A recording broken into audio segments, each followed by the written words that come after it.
Здравствуйте, компания Прогресс Авто. Сегодня краткий обзор мини-трактора Kubota GT3.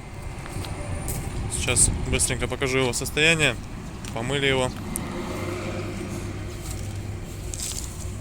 По шинам вот такая картина. Присутствуют мелкие трещины, но износ небольшой. Передняя.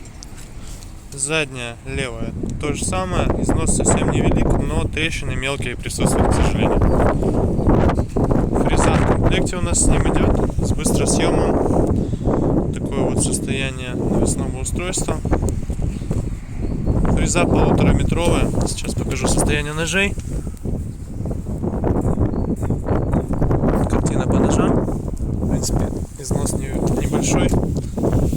Фреза, естественно, также куботовская, оригинальная.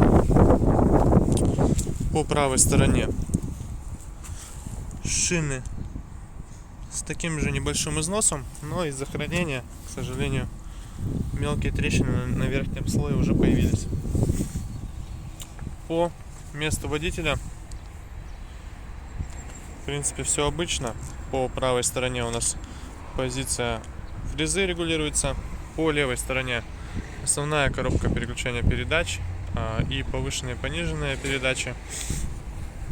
Под ногами все по валу отбора мощности и блокировка заднего моста. Наработка у трактора 899 моточасов. Здесь у нас ручная педаль газа. У трактора есть режим автоматического разворота. Включается он у нас отдельно рычажком. Понятное дело, что весь набор педалей также обыкновенный. Такой вот производительный, достаточно простой трактор.